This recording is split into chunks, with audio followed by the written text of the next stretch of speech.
Hello, everybody. Welcome back to Co.Lab Sound. I have a few of our artists here.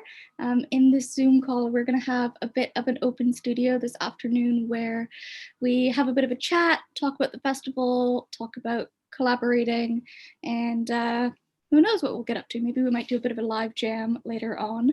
So if you guys want to pop up, you can say hi, and we can just get started and say hello and have a bit of a chat.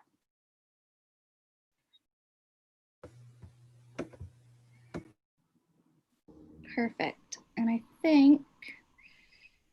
Hi. Okay. Hello. Hi.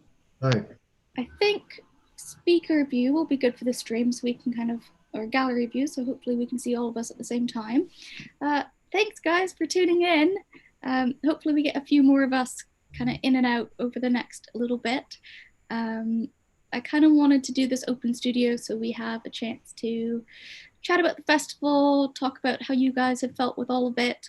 I know we've kind of talked separately with a few of the live performances, but I know some of us didn't do live performances as well. So I guess a big thank you for taking part and being a part of the festival with me. It's been an absolute pleasure to be working with you all, and it's been such a fun few weeks kind of getting this all together. Thanks. Yeah, it was a great collaboration. I really enjoyed it. Good. I guess there's a few things maybe I wanted to reflect on in the first bit of this kind of open studio and just have a bit of a discussion on how have you all felt the kind of transition to an online festival was for you? Did you feel like it was difficult? Do you feel like you got something out of it? Could I have made it easier? Could I have made it harder?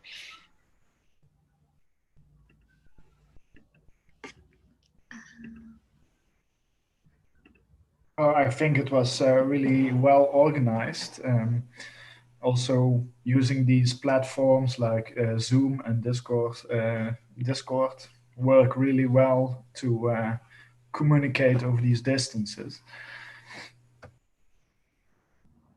Was there anything really difficult about having to do this all online? I think the really difficult is like sound quality. It's like I use like share screen, like share the laptop audio signal, and then even like I missed a lot of sound quality, but it's really good chance to do this kind of like online performance. It's like I saw some opportunity. I mean, especially like the group of sound artists, we can like collaborate in the future in some way. I saw that I feel like maybe can have fun with it in the future. Yeah, I think that would be great too. I mean, I know we've had kind of multiple conversations at different points about dealing with sound quality of kind of live streaming and how, you know, a lot of us don't have kind of the perfect setup at home for live streaming, let alone kind of live streaming audio, kind of as you would if you're performing live. And I guess part of that was, you know, knowing that we were going to lose a bit of quality, kind of having to do it over a distance. Yeah, it's either working with the quality these platforms provide, or we really have to make our own platform so we can keep the sound quality as is.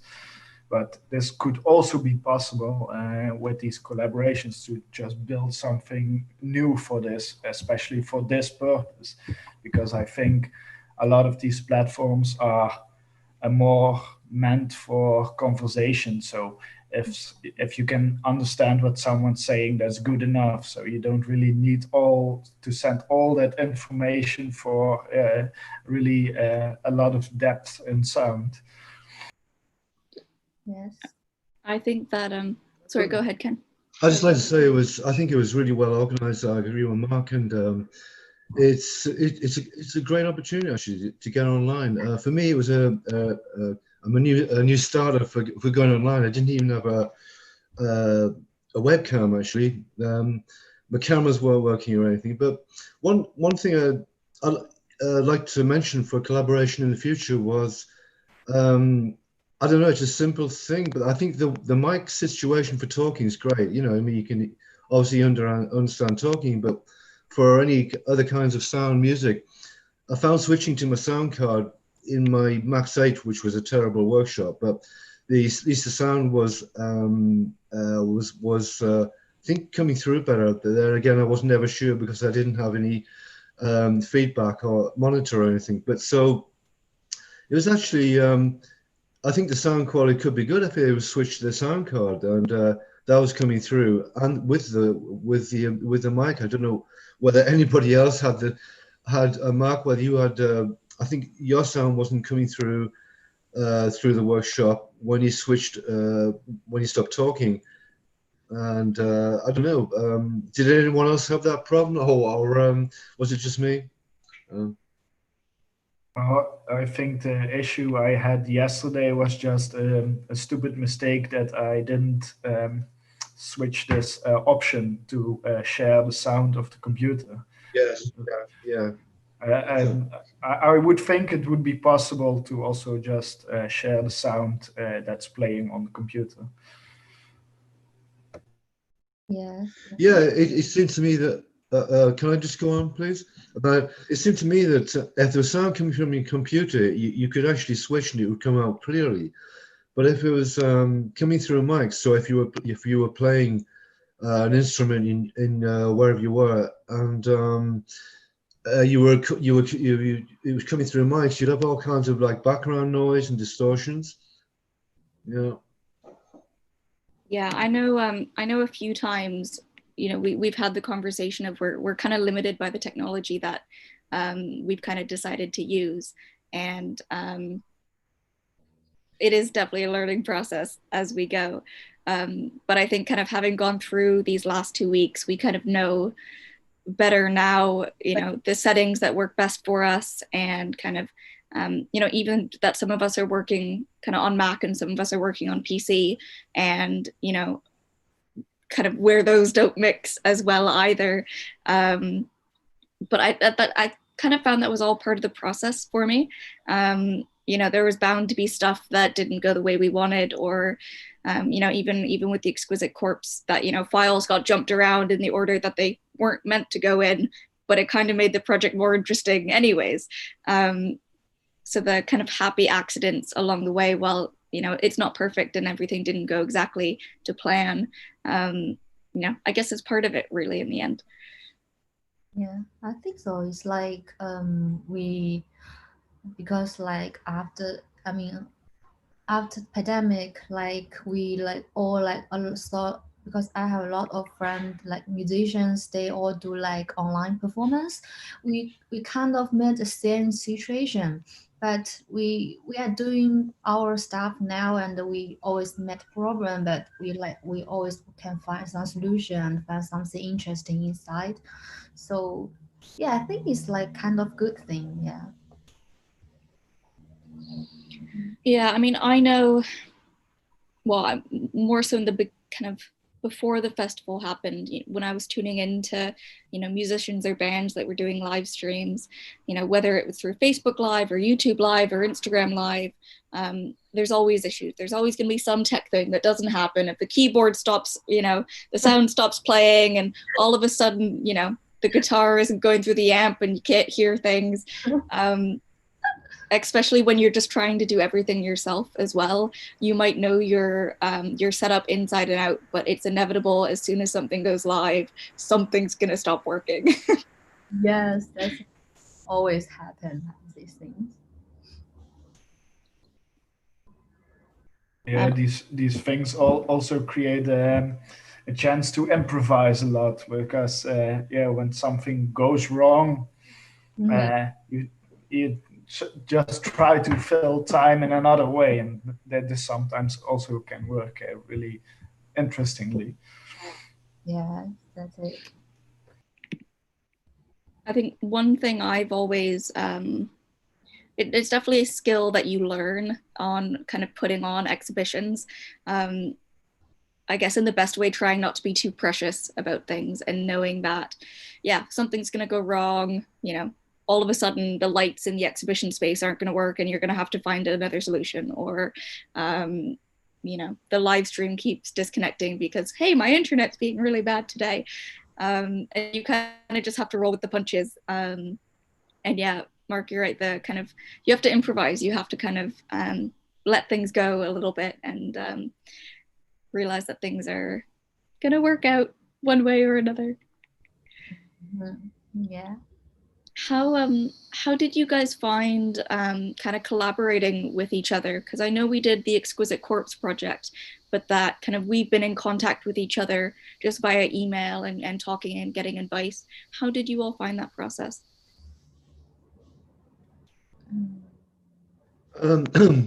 Yeah, I think it was good. Eventually, when my email actually was off for actually nearly a whole month, I think one of my emails, and after that, no, it was really good. I think the communication, the collaboration was very responsive, and the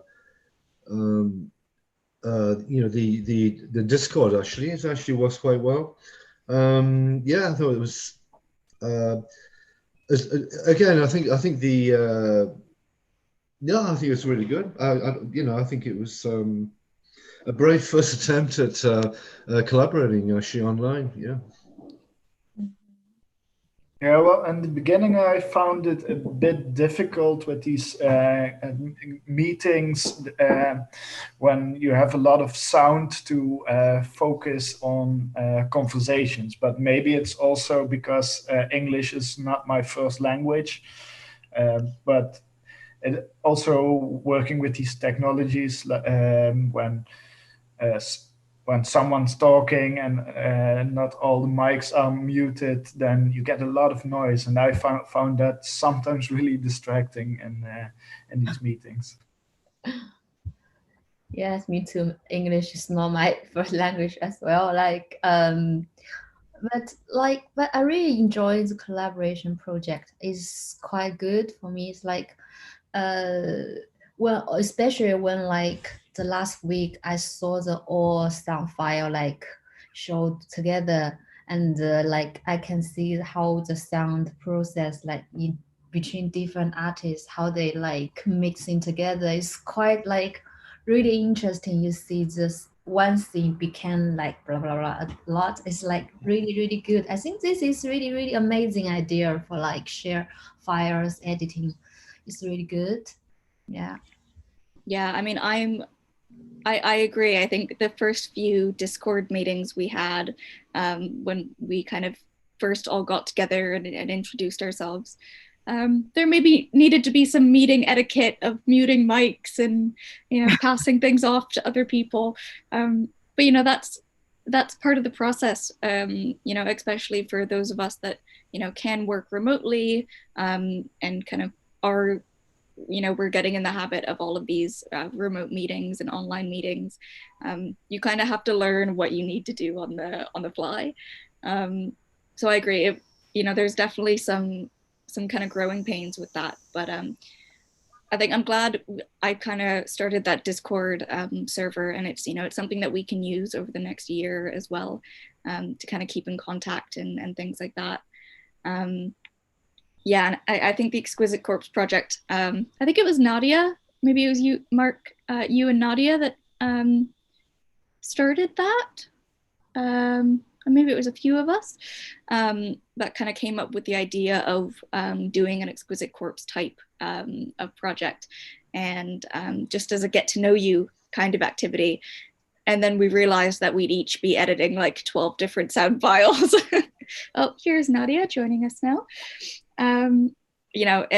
Obviously hi Nadia. Oh, you're muted at the moment. Hold on.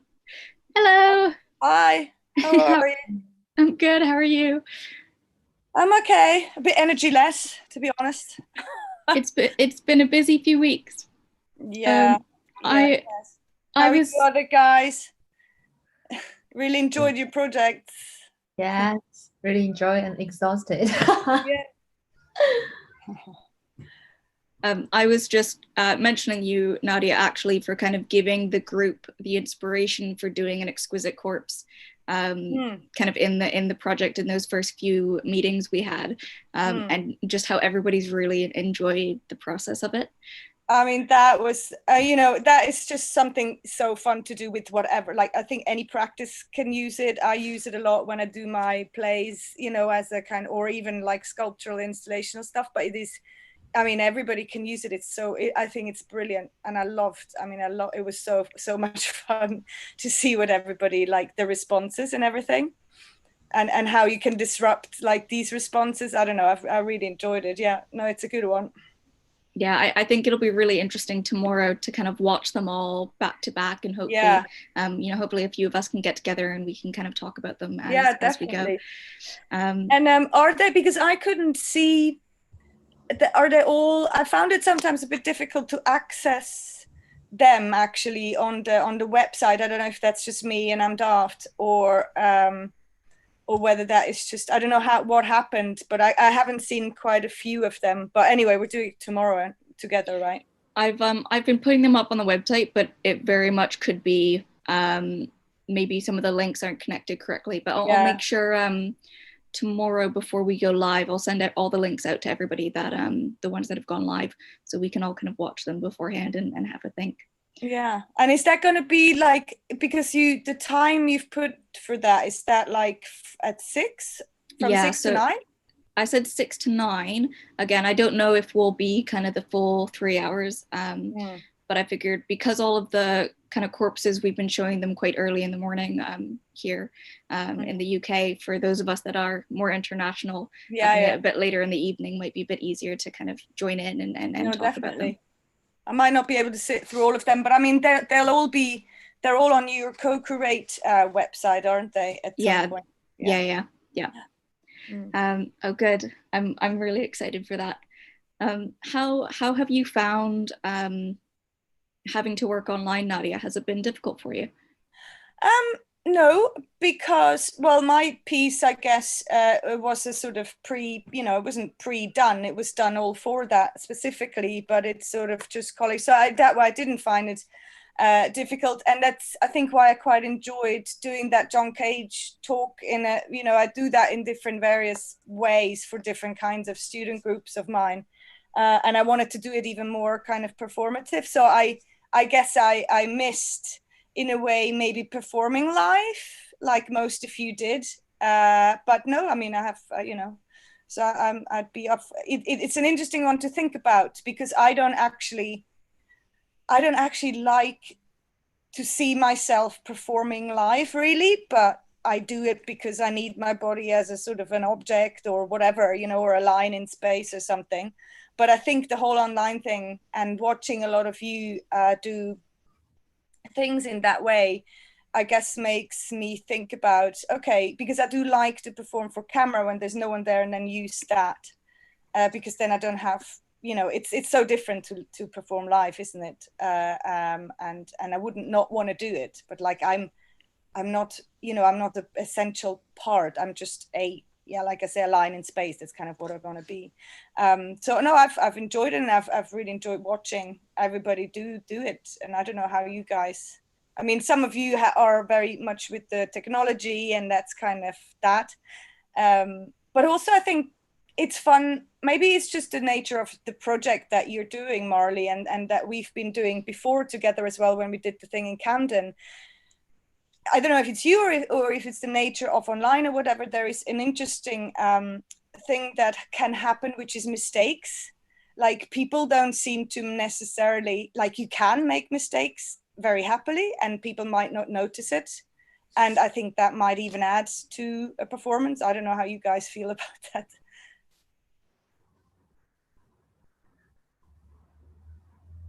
I mean, I really like that element of it. And I mean, obviously you and I have worked together before, but I think that's kind of the beauty of seeing something live or seeing something that is improvised, of, it will never be the same twice. And you can do something different. You can try new things. You can work with different people on different nights. I feel like there's something quite freeing in that of, you know, oh, well, if I mess up tonight, that's it. I don't have to do it tomorrow, and I can kind of learn from it, sort of thing. And how did you guys like, I think, who is there? Is it Zhu and Ken and Leon? Sorry, I'm bad with names. So Ken, is it Mark that is there as well? Yeah, Mark. How did you feel about your performances, and did you feel like, oh, were they mistakes, or was it like, you know, was it this sort of seamless? I mean, I guess it was all about improvisation anyway, right? So mistakes are not really mistakes, they're just part of it all. Yeah, some mistakes happened, and what I did yesterday was also a bit improvised, because it was more last moment, thinking about what to present in what way. But yeah, these things are part of the process, and I am pretty familiar with these kinds of things. Also, issues with technology, because a lot of the works we make are technologically based. So I always find it fun to find ways to deal with these situations. I mean, that's one thing I guess I personally found a little difficult of, you know, having online meetings I was quite comfortable with, but live streaming is never something I've done before. And kind of Erin and Scarlett have made it so easy for me and kind of walked me through it. But, you know, at the end of the day, things still happen. And sometimes, you know, the live stream doesn't go up right away, or I get my timing wrong and I start mid-sentence. And I think it's really been a great learning experience for all of us who, you know, maybe haven't performed live to camera before, who haven't done live streaming, or, you know, even in using kind of these online meeting tools. I think that's something we brought up quite early on as well, using the festival and kind of our collaborating as a way to learn from each other as well. So I definitely feel like I've learned a lot, and I've been the one trying to piece it all together. Yeah.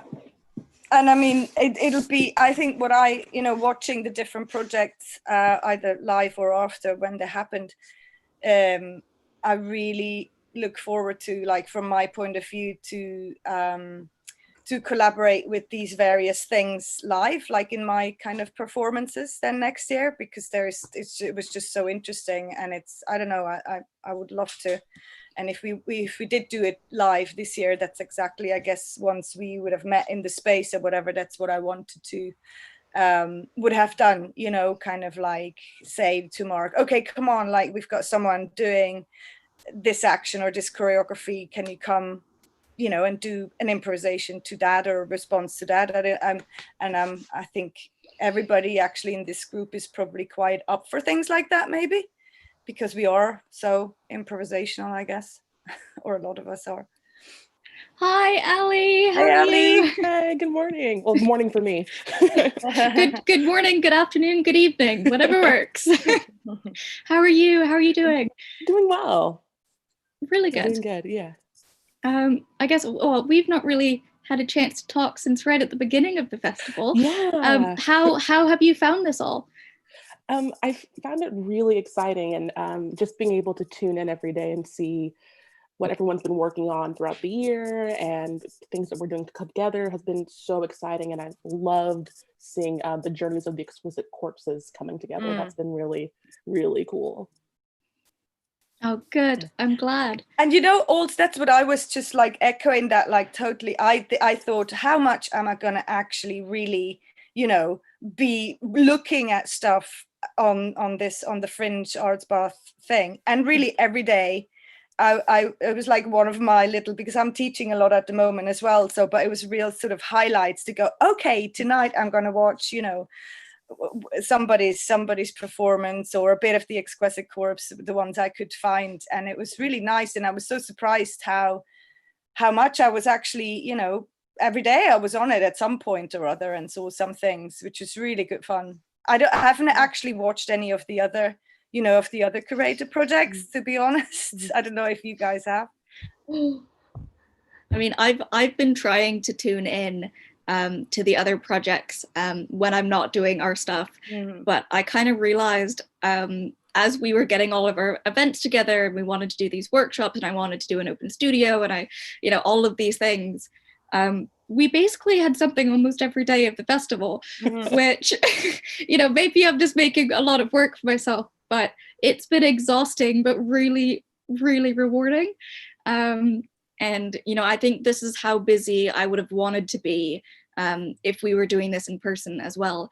Kind of in that open studio, we're all in together, making things or uploading new things or, whatever that experience would have been.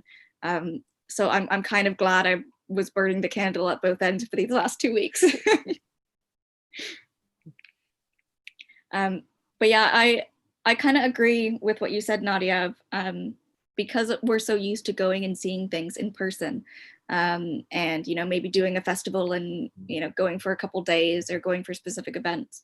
I did kind of have that thought of like, oh well, who's going to tune in every day for something that we're doing? But like we've been quite consistent with our views, and I wasn't expecting thousands of people to be watching, but I can see, especially with the Facebook Live, of people who are, friends on my account, the same people kind of logging in every day for a few minutes of each of the performances. And it's been really nice, actually, to see that.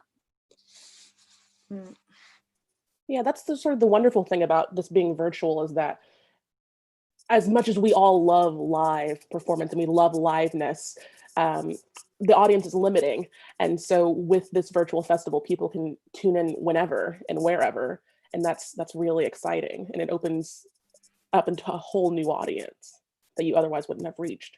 And does anyone know, because I just thought the way it was organized by Fringe Arts Boss to get all of this, the website, the live things, I mean, I wouldn't have a clue where to begin. And I remember at the beginning, I think it was at the opening or something, I didn't know who was organizers and who wasn't or whatever, but I thought it was, I mean, I don't know if that was like a first festival that was done online. I mean, I think they definitely should, that should be an example of how this has been done and how accessible it was, really. It was quite amazing.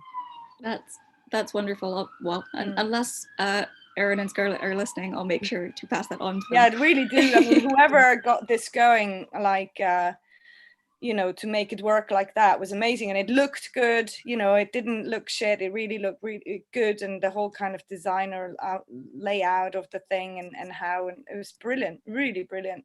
Yeah, from what I know, I think Scarlett had been involved with an online exhibition last year, but this is the first time Fringe Art Bath has been completely online. So I know they've done a hell of a lot of work to make everything run so smoothly as it has been. So I know, just kind of from the curator side of thing, I'm just so impressed with them because they've been so helpful. Especially when I turn up and I'm like, hey guys, I have something every day. At least one thing a day, sometimes more. Please help me. So Aaron, was he virtually with you, or he was kind of like we are now? He was is that right? A bit of both. I mean, I've been in contact with Aaron and Scarlett kind of over email, phone, kind of Zoom meetings as we've been setting things up.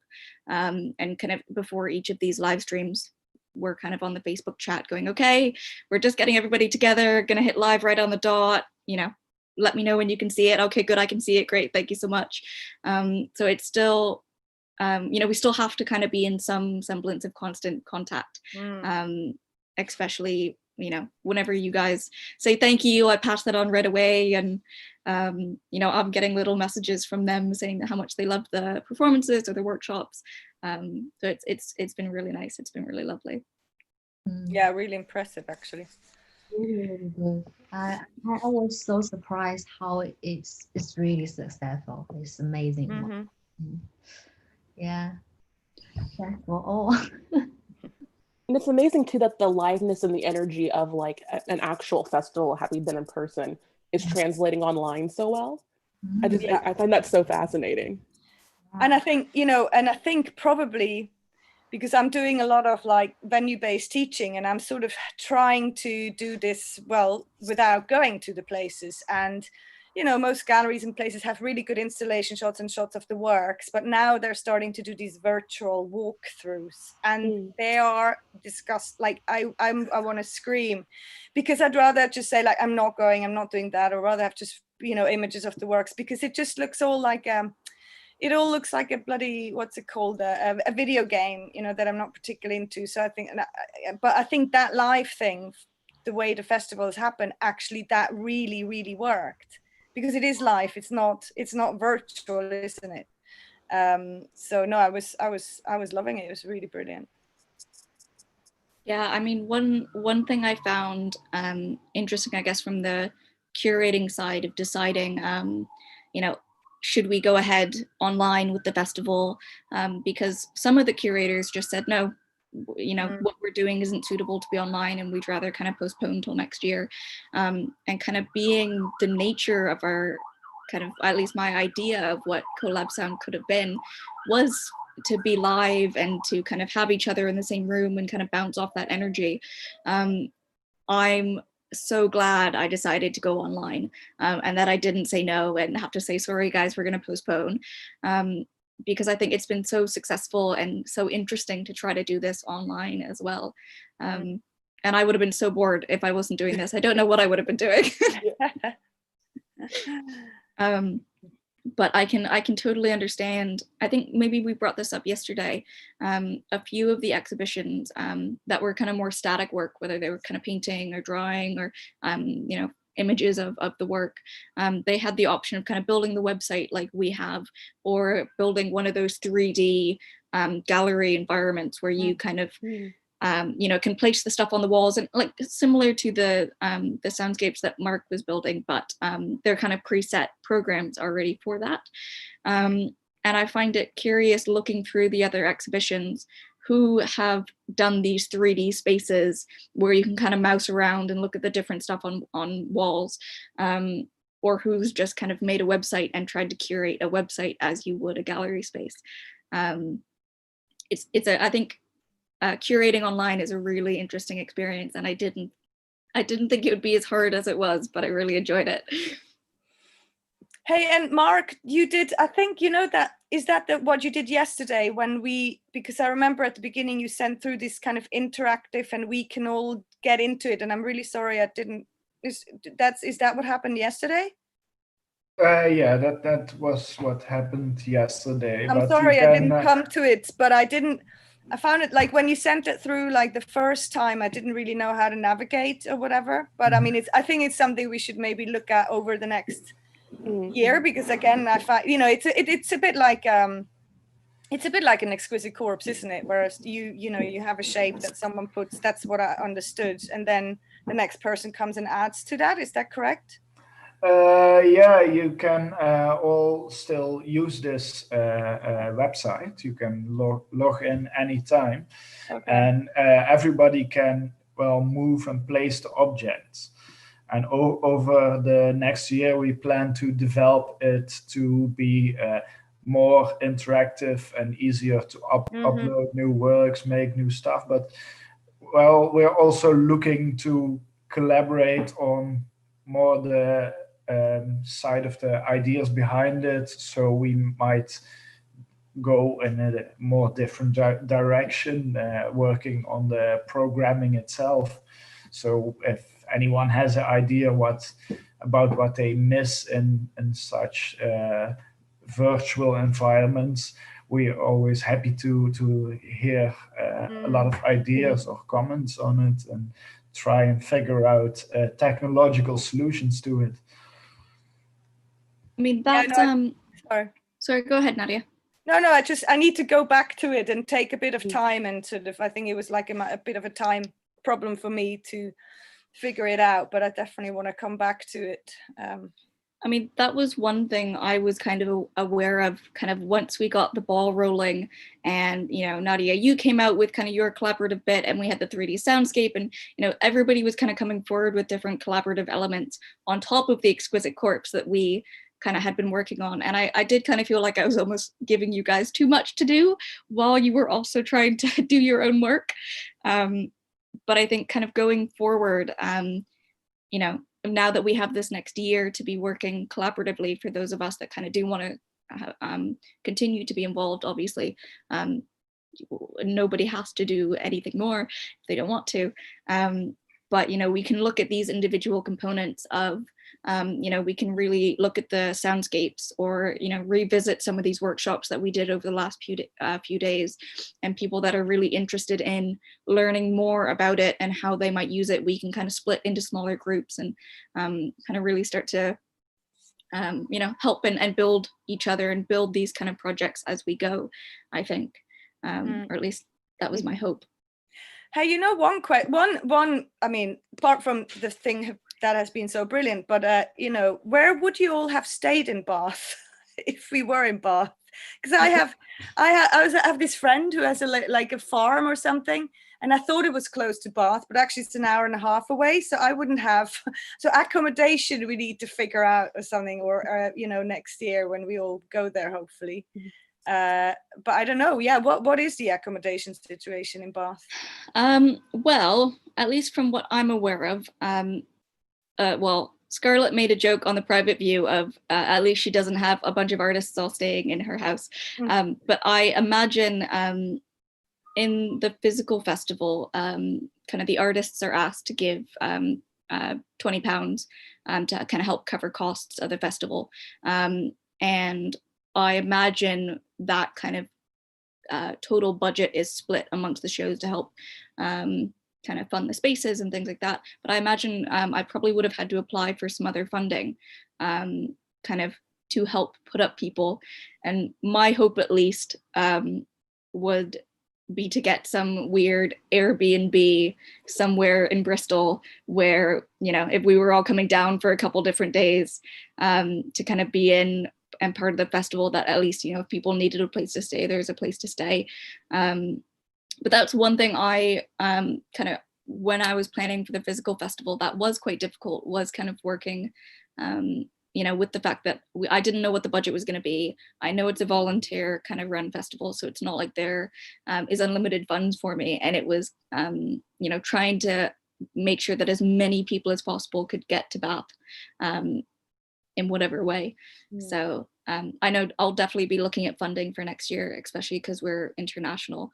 You know, hopefully if I can't cover everything, I can help cover some costs. And you know, if some people decide that it's a bit too far, but they still want to be involved, great. We've sorted out this online bit at least. Yeah. You can come, it's fine. You can come. Okay, sorry, my kid shower. Where shall I go? I guess I'm lost. Sorry, forgive me. It's all right. But yeah, that was one thing. The one thing that always plagues every festival exhibition is, oh, how do we afford this? And so I think, yeah, going to next year, definitely going to try to get some funding for us together. Also, just I want to, if I can't pay people, I want to at least try to make sure that it's not costing you anything. I make no promises, but I'll try. So I guess maybe we could also all, you know, each one of us is from a particular place. I mean, sometimes government, you know, there is funding from, you know, like, I mean, here we have Arts Council, which of course is a pain in the ass to get funding from, a nightmare. But, you know, you have other, like I'm from Switzerland originally, and I, you know, there are other ideas of trying to get funding. Like it's more, I guess it's more really accommodation, because I don't know, and travel to the place. Yeah. I personally really like to work with very little money in terms of what I do in my practice, because I feel it actually makes me, well, more creative or whatever. I prefer to work with limitations, but yeah. The thing you say about travel, I was wondering at the moment if it's difficult to get into the country. Yeah. I mean, you know, since the whole Brexit thing happened. Well, I think the Brexit, you can still come into the country, but like it's more this pandemic or whatever at the moment, which hopefully will be over by next year. But yeah, I guess that's all a bit up in the air, right? Yeah, and I mean that's just something that kind of as we're building towards next year, it's just things that we need to keep in mind and try to work through. And you know, it comes with being an international group. But used to be really easy for me because the Netherlands is in the European Union. Normally I could go to England just by plane, no problem. I think I was like searching like something residency in China. I know some like a sound residency. It's like I forgot the name, but it's one of the Shanghai radio residency.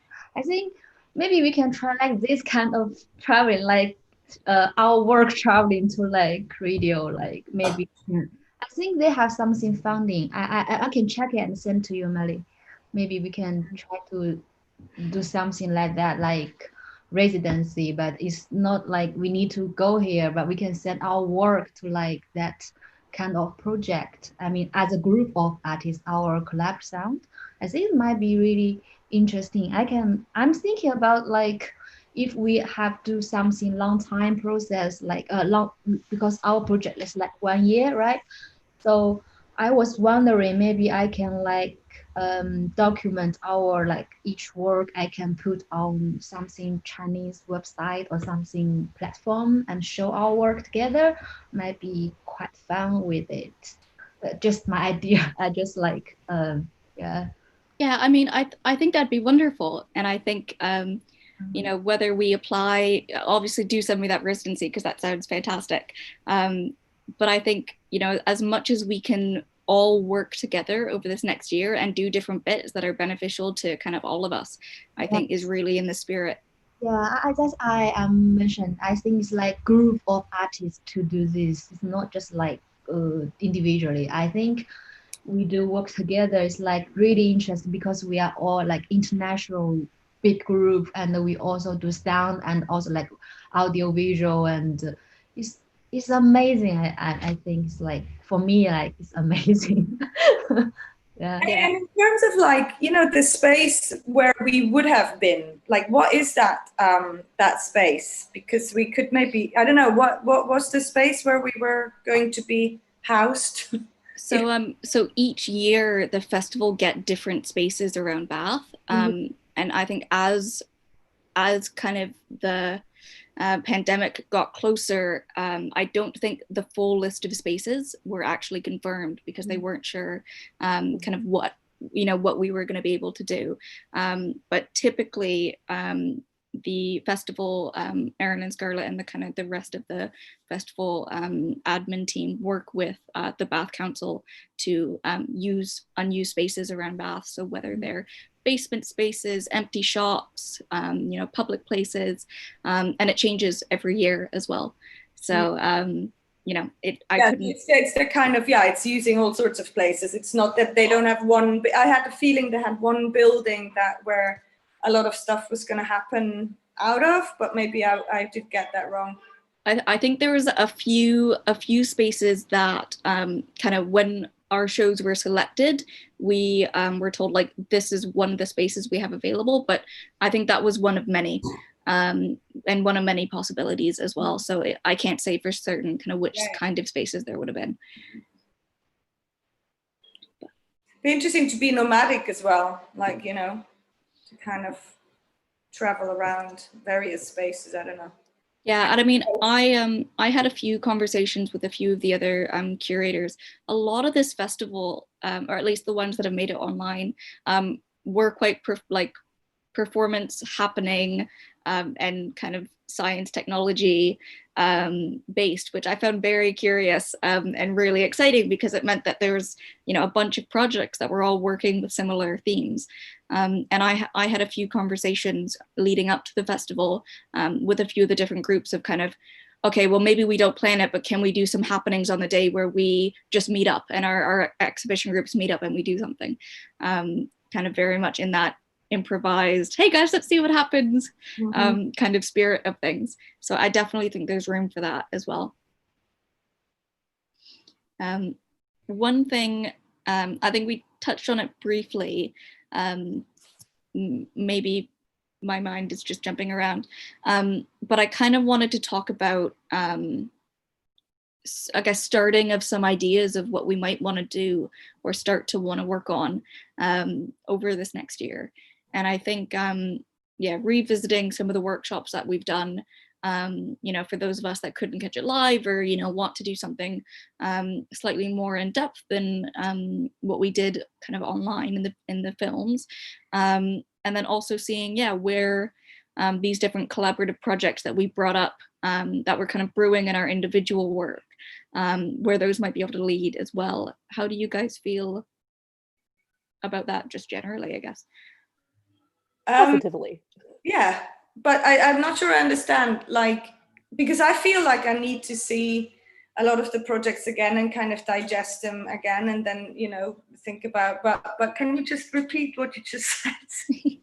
I mean, I kind of had this weird structure in my head, and I obviously know it's not going to work out this way, of us kind of revisiting the workshops that we did in the last few days for kind of those of us that want to learn more maybe about Max, or want to learn more about the soundscapes, or kind of want to maybe have a bit more of that live performance art history kind of performance lecture format, because I think all three of those were really kind of promising, interesting points that I think appealed to a bunch of us in the group for different ways. And I think it might be worth, for all of our interest, I guess, maybe revisiting those after the festival and see, you know, if people are really curious about Max, maybe a few of us could get together and you could kind of learn together.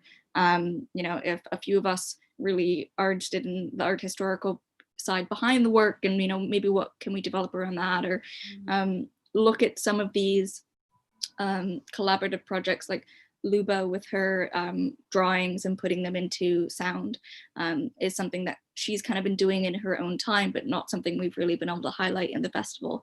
And can we work with that idea a bit more afterwards and kind of develop that into a project in itself?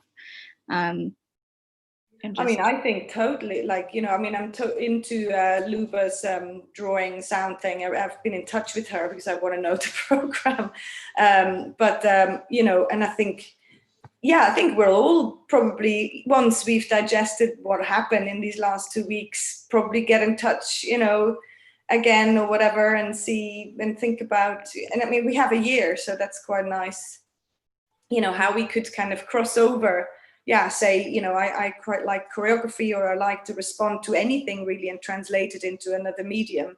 So the whole drawing sound thing, I'm really into that, you know, but maybe we could send her some. And she said to me, actually, I think, you know, yeah, send me some choreography, or respond to my sound that she did through a drawing, and do a choreography, and then she can have it back, and then maybe make an image or a moving image or whatever out of it, you know, this kind of crossing between artists, you know, very much in the exquisite corp type kind of. Yeah, maybe what also would be interesting if we try to teach each other the methods of making art that we use. Like, for example, we can go more in depth into this idea of using computer programming and math to make art, and people can join in, and we can make it also maybe easier to collaborate when we know how we do these kinds of things in practice. Yeah, I think that's a really good idea. Yeah, and I'm interested in doing sort of like an audio-visual documentation of the year-long collaboration. And so it could be like, if we have Zoom meetings like this, recording Zoom meetings, or taking fragments of sound that people make throughout the year. So then by the time we come to 2021, we have this archive of what we've done throughout the year, and the two mediums that sort of our work sits across. Yeah, I think it would be nice, exactly, to kind of do maybe, I mean, I don't know, we can meet once in a while, or who can, or whatever. We could just share thing. We could set up another little sort of frame, or we just send things. I don't know, yeah, but it would be nice to kind of like keep in touch on a more or less regular basis, where we can, you know, we could think how we could do that. I mean, one thing I was thinking, that might be beneficial for our group is trying to have like a monthly catch up. And, you know, whether we're talking about collaborative work that we've been working on or just what we're doing in our own practices, kind of just a monthly little open studio where we can get together like this, or on Discord, or, you know, whatever we end up finding works best for us, and just have a chat and talk about what we're working on. You know, if a few of us have been working together on a project, you know, how that's going on, and kind of what developments are going, and kind of, yeah, whoever can make a little monthly meeting. I think that's nice. Yeah, I would like that.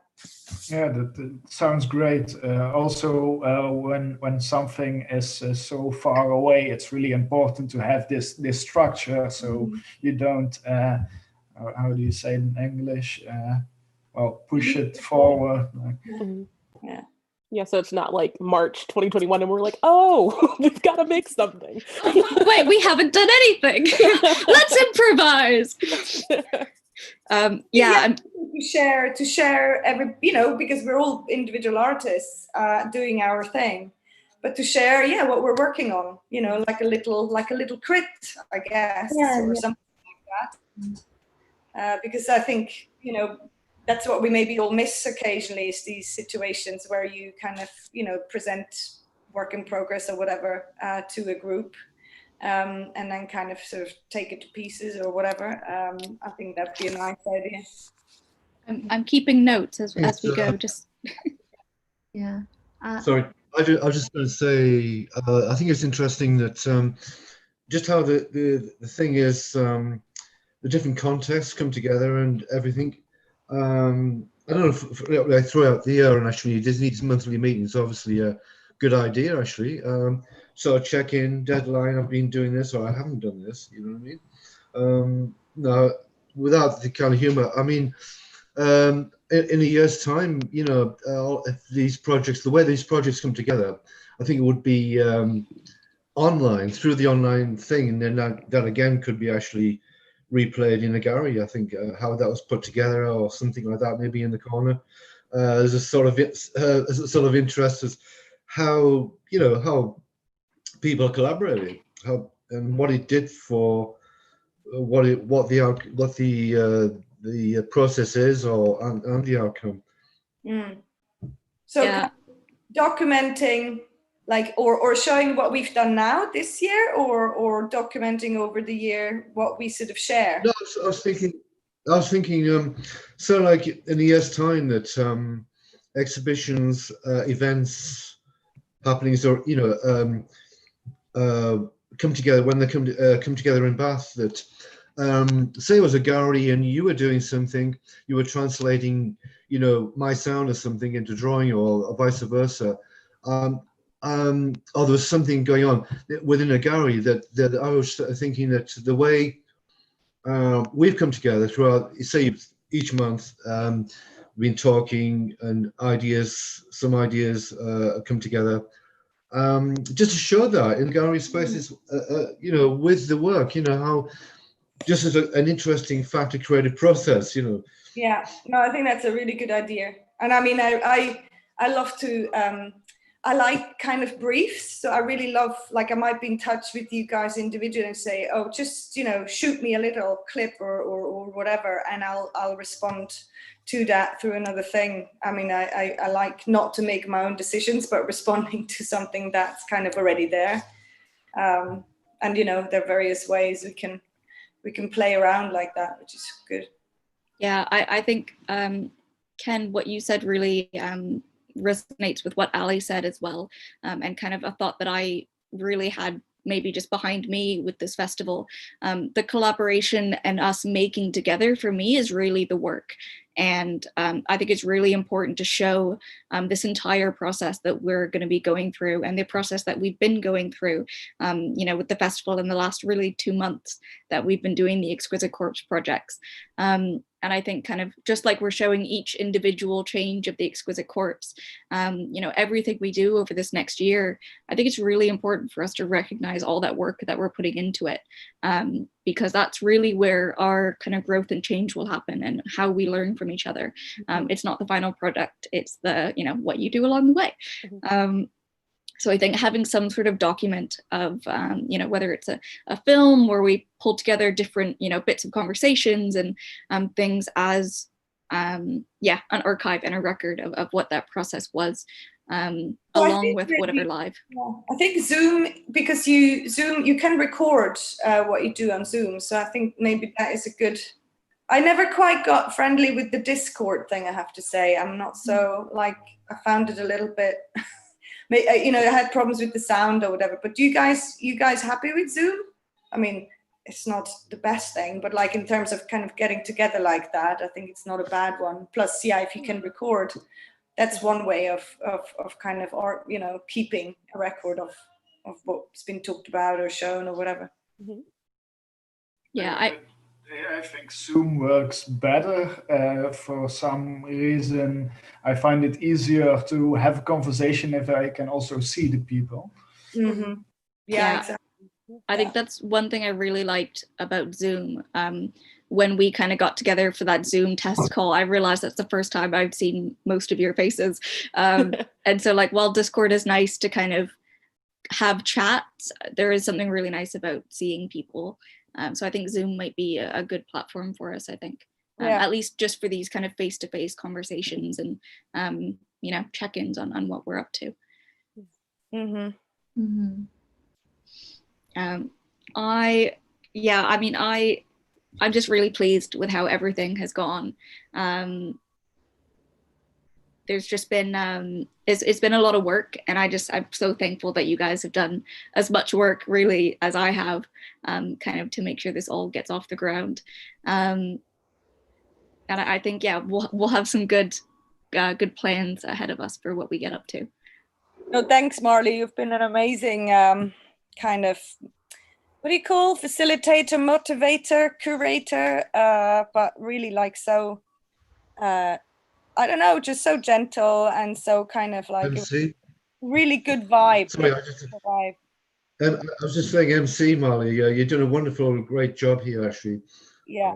Thank you. Yeah. Thank you. What is an MC again? I know, sorry, I should know that. MC? But what is it? I have no idea. Curating.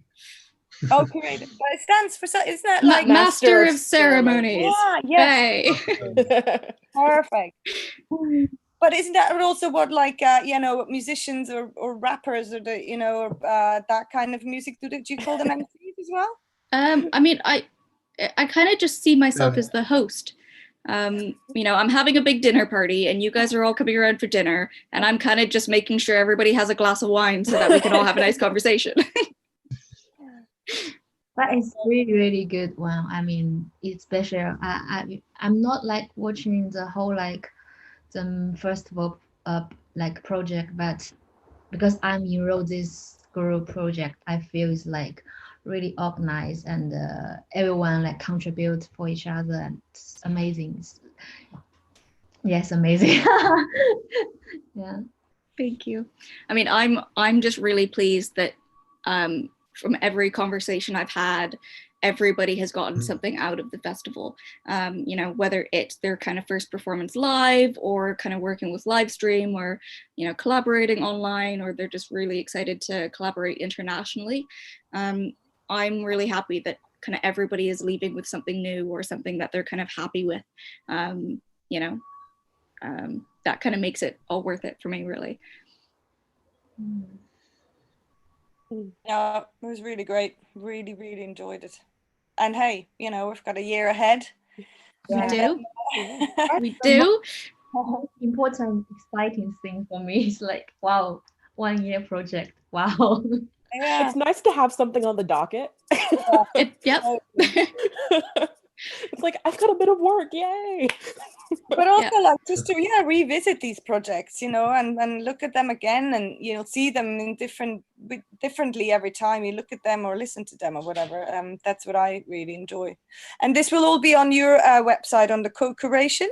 Yeah. So I have our Instagram that I've been kind of uploading all of our little clips of what we've been doing to. I'm working on kind of the official co-curation website.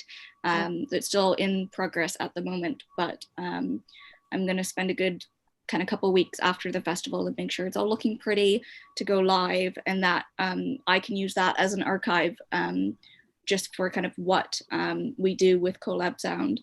I mean, I guess I never mentioned co-curation started with another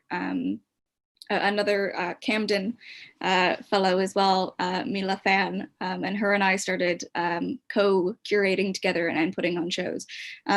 So we both really loved the idea of kind of group working, collaborative working, and so we've kind of been helping each other back and forth when it kind of comes to exhibitions.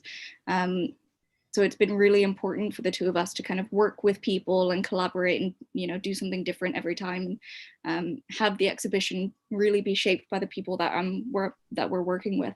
You know, as a curator and an artist, you kind of come in with a vision of what the show might be, but realistically at the end of the day, the result is, you know, it's all of your hard work. I might come in with a prompt, but really it's kind of what we all do collectively that matters. So it's also the freedom, you know, like there was a lot of, I mean, there was just a tremendous amount of freedom, and that, you know, and again, I think when we worked together before, that was the same, you know, and that's something you seem to kind of, you know, be able to do, because a lot of curators are much more controlling, I think, but I guess the nature of your kind of philosophies is different, you know, and also you're an artist as well as a curator, so I guess that may be the reason why, but I think that was so kind of was such a pleasure to be so free, you know. There was nothing that could not go or whatever. And I think, you know, the idea of indeterminacy or whatever of an exhibition like that is also, I guess, what interests you, and all of these practices somehow have that a sense of indeterminacy, you know. They're kind of, I thought they were also well chosen in a way, the people in the group. Amazing. Hey, and who else is coming on to this thing? Oh, my dog's now visiting. Oh, that's okay. We like dogs. Yeah. I know Camilla said she might pop in at some point, but she said she wasn't feeling well. Yeah. So if she does pop in, that would be great. If not, I just hope she feels better. Yeah, I mean, I think that's one thing I really enjoy working as an artist and as a curator. You know, there are some shows where you kind of need it to be more cut and dry if you know you're curating paintings of a certain theme, or you're really curating around a certain theme. But the thing I really love about kind of performance and sound is it lends itself well to being sporadic and being different, and you know, having that improv kind of built into it. And I think trying to curate a show about, you know, experimental anything and trying to pigeonhole it is against the point entirely. And I think, yeah, as artists as well, we want that freedom to show our work in the way that, you know, might best suit its light, or collaborate in a way that kind of suits our practices together, and without kind of dialogue and conversation about everybody's individual needs and kind of goals for the project, none of that comes through anyways. So it is just facilitating conversation at the end of the day. I think really is my role in all of this. And you didn't want to do your work. Where can we see your work? Do you work with sound, then, as well? I've been on and off working with sound. It's something that I've had more of a curatorial interest in, but the more that I've kind of studied and researched, the more I'm inspired to make. So I started working with sound very briefly about 2 years ago, working with kind of motion sensors and sound in public in a collaborative project at university. And through then, I've been kind of working more with recorded sound, storytelling through sound. And I just have a project. It's still a work in progress project, but launch with the Shiro's exhibition that's open at the moment. Hi, dog. And you know, that is using, I guess, written text and making my own text to speech device to kind of generate different voices, I guess. But it's not something that's been in my practice for a very long time, but something I've really had a lot of interest in. I never necessarily saw myself as a sound artist or a performance artist until quite recently, I think. So seeing everybody's practices and how comfortable you are in that space is so inspiring to me, and just seeing the vast differences between all of our practices as well. Yeah, I find it absolutely fascinating. You didn't put any, no, you did something for the Exquisite Corpse. Yeah, so I had an Exquisite Corpse work in, but I didn't want to put any of my own work in the show outside the collaborative stuff. I felt like, I guess, as my role in curator, it's more so bringing all these voices together rather than putting on an exhibition to try to elevate my own. Yeah, but because that's just what happens a lot when you have artist curators. They, it's quite difficult not to, not to add your own work, which I mean, I certainly wouldn't have minded. But I understand your kind of thinking there completely. Yeah, I mean, I think for me, the participatory aspect has been in my practice for a bit longer. I've really kind of built work around interacting with audiences or collaborating with other artists.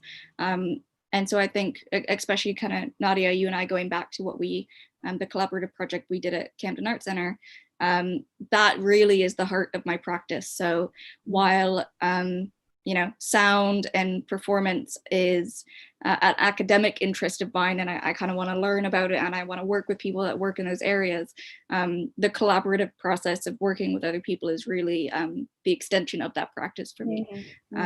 So I kind of see my role as curator as just that extension of my own participatory practice, and seeing what crazy fun things I can get up to with other people as well. But I think that's all. For me, a curator is an artist anyway. Like, I mean, I don't know if you guys know this curator Harald Seemann, he was a Swiss guy, and he did a show in the late 60s called When Attitudes Become Form. Have you come across him, Marley? Yeah. I don't know if you guys have, but when he did this exhibition at the Kunstmuseum Bern, where he basically invited all in 69, quite a conservative museum, and he was of course a hippie or whatever, 69er, and he brought people like old land artists, Joseph Beuys, Michael Heitzer, all sorts of interesting people. And what he did was he turned the museum into a workshop, essentially. So the exhibition was not seeing finished work, but seeing these artists working, talking, thinking, and he kind of changed that role of the curator, for me. And he didn't call himself a curator, he called himself an exhibition maker. And he's an artist, or a curator for me is an artist that works with other people's art and creates their own visions through other kind of practices. Anyway, I love Harald Seemann. He's my favorite guy. So check him out if you don't know him. Yeah, but I mean, I really agree with that in a sense of, maybe it's because I'm coming from a practice making, I'm making practice background where, I am an artist. I've done painting, I've done sculpture, I've done installation, I've dabbled in all these different forms of making. But the best part of being an artist is those in-studio conversations where you're talking with other artists about your work. And, the thing that anybody who buys a piece of artwork or shows a piece of artwork, the audience never get to see that making process. And oftentimes that's the most interesting thing about the work, because you'll always get asked, oh, well, what does it mean? Or how did you make it? And that's where those really interesting conversations come from. And so, yeah, I just fell in love with that same idea of getting a bunch of people in a room together and seeing kind of what conversations, what those people together can come up with. Yeah. Well, everyone, I'm sorry, I have to go. Oh, thanks for dropping in. Happy to hop Bye, in. Ali. So we see you in a month? Oh no, we see you tomorrow.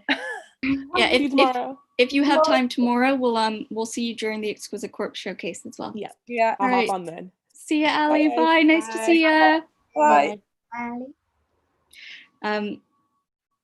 Yeah, I mean, I think that's, I mean, Nadia, you and I have a lot of the same we're on the same wavelength with a lot of that. Yeah. Yeah. Is it raining where you are as well? It's just cleared up, although it was earlier. Where are you, Marley? In Camden, did you say? I'm out in Kingston. Oh, okay. Yeah. And Juan, you are in London. Me? Yes. Yeah, I'm in London. How do I say your name properly? Xuan. Juan. Sorry about that. Juan. You're in London. And Ken, where are you? Newcastle, Okay. in the north of England. Oh, yeah. And Mark is in Holland, right? Yeah, I'm in the Netherlands, in the south of the Netherlands. Yeah, nice. Well, I think I'm gonna also say goodbye. And I'll see you tomorrow for the Exquisite Corpse between. Well, we all, I guess, are tuning in at 6 with a drink. Yes, absolutely. And enjoy some of it. Shall we all wrap up there? Are we all feeling all right with that? Okay, cool. Yeah. Thank you again for stopping by, everybody. It was nice just to have a little chat and conversation. Yeah, really nice. And thanks again, Marley. You were amazing, really amazing. And everybody here as well. Really enjoyed everybody's work. Yeah, I'm really looking forward to this next year as well. I think, See you tomorrow. Bye, everybody. Yeah, see you tomorrow. See ya. Tomorrow. For anybody watching online, we are going to be showing all of our Exquisite Corpse projects. Oh, Neil is just joining. Let's say hi to Neil.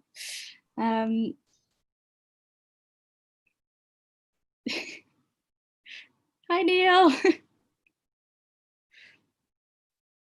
How are you?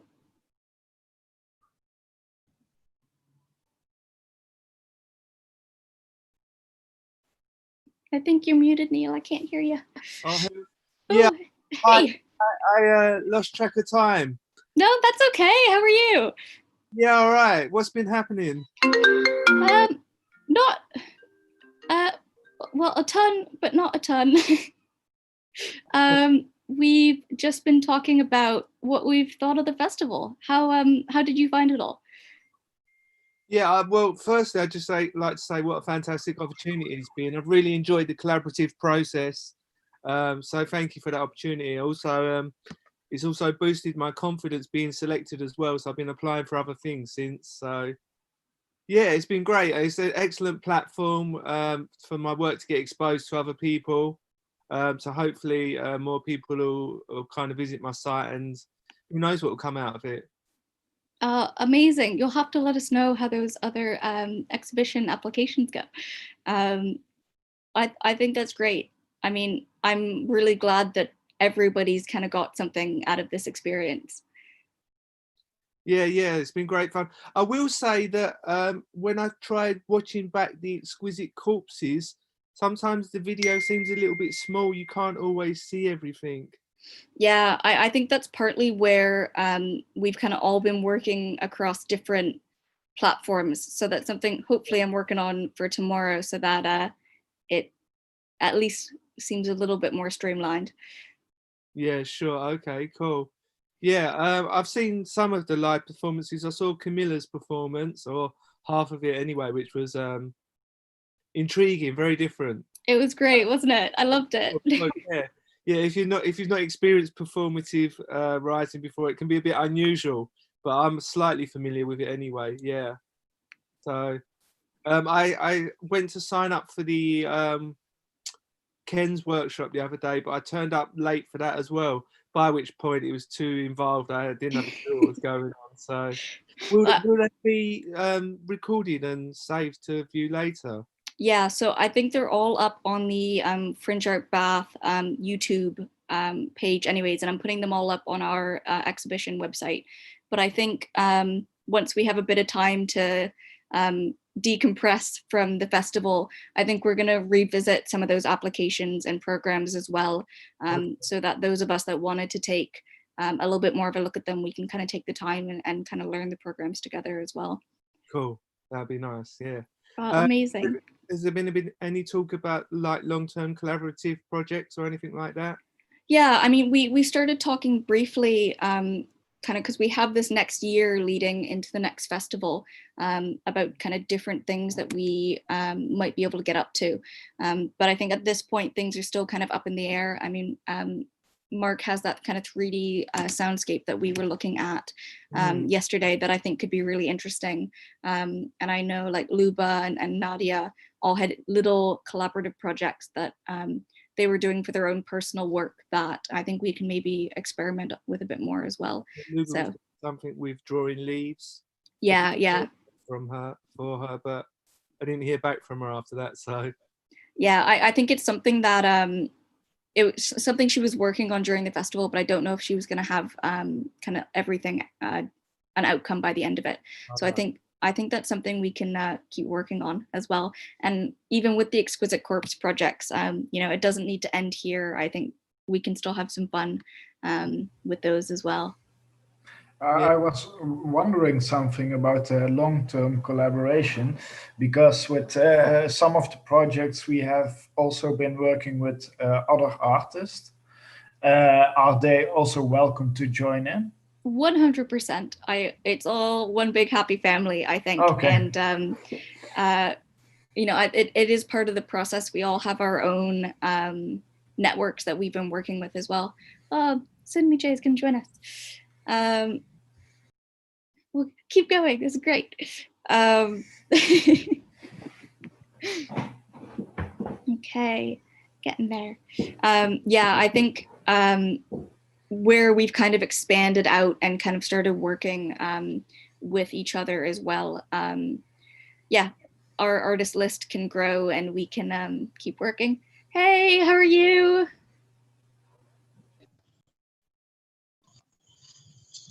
Hi. How's it going? I'm fine, and you? I'm sorry. No, that's okay. It's okay. I figured we'd have some people join a little bit later, so good. How have you found everything in the festival? Yeah, it's been awesome. It's been cool. It's been fine. Let me look for light. Okay. Oh, amazing. How have you guys managed to watch a lot of the stuff that we've been putting up? Oh yeah. I've seen some video on the site. Good. I think I'm gonna have to have a big list of everything we've done and just send it to everybody so we can catch everything at some point. Okay. When will you be loading the Corpse stuff onto Google?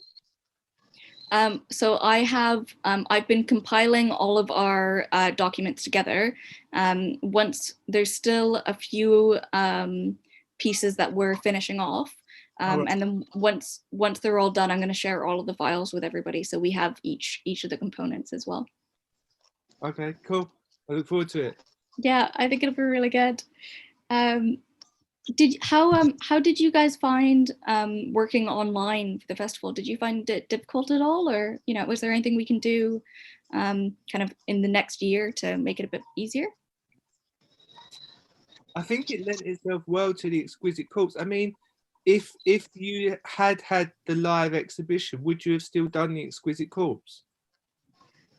I mean, I think it's something that came out of the kind of change to live, but I guess my view for the live, the in-person festival was that it was kind of like a 2-week residency where we could all be, whether we were coming in from online or in the physical space, been making new work together. So I'm hoping there would have been some version of it.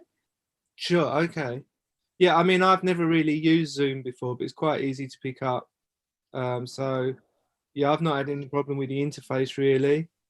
Obviously, it would be nice to be in an exhibition space and exhibiting in a gallery, but hopefully we can do that next year.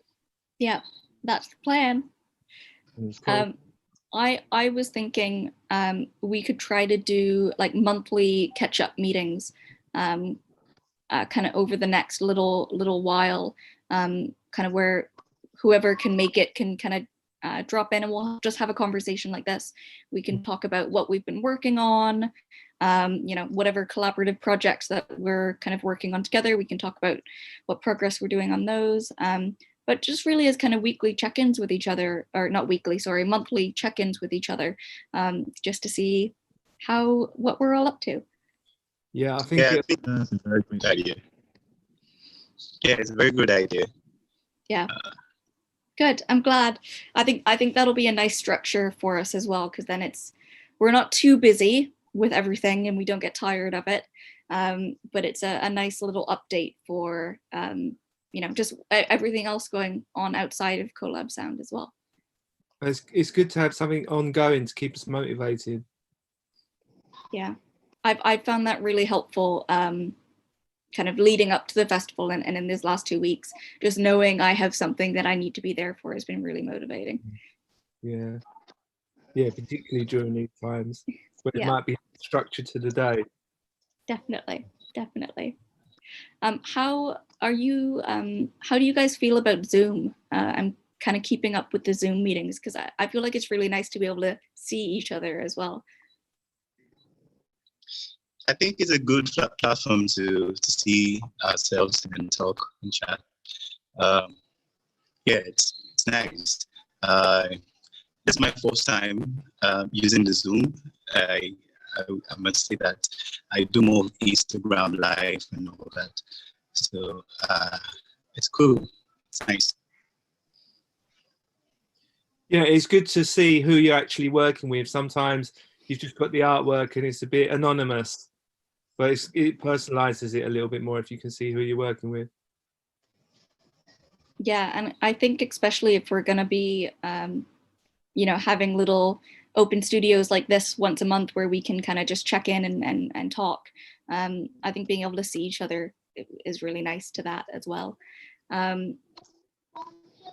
Yeah, and then if we find other ways of collaborating, whether we're still sending files back and forth or something like that, I think there's other ways for us to keep that up as well.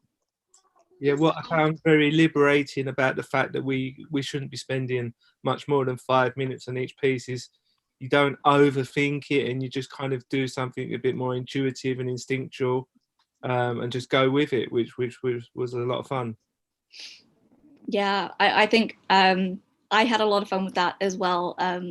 In the pieces that I was editing, 5 minutes is really not a long time, and kind of once you've watched the piece and you go, okay, I got 5 minutes to think of this, what do I want to do?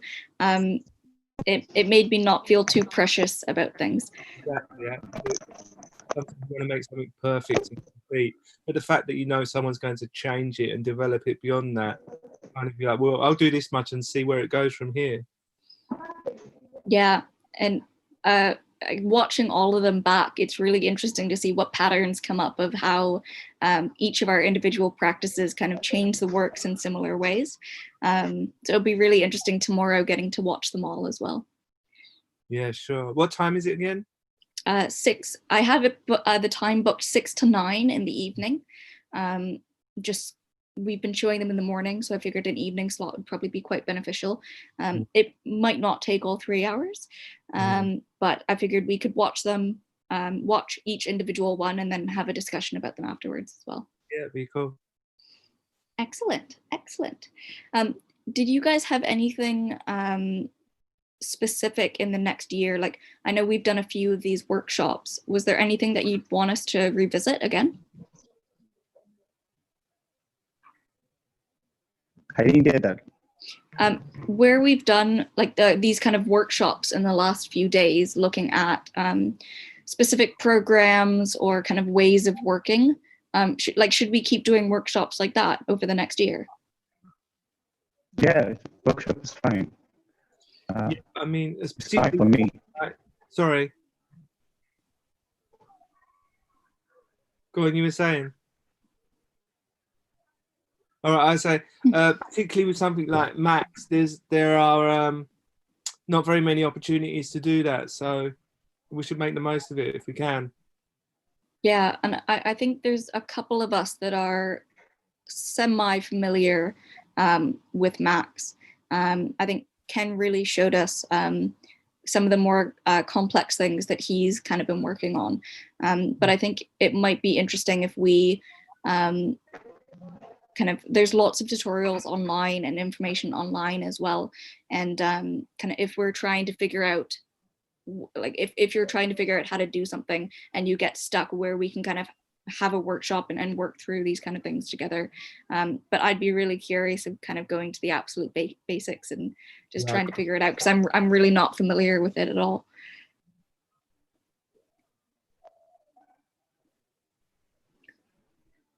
As we were discussing earlier, we were thinking of doing like individual artist sessions where you guys talk about kind of how you make your own work in your own practice.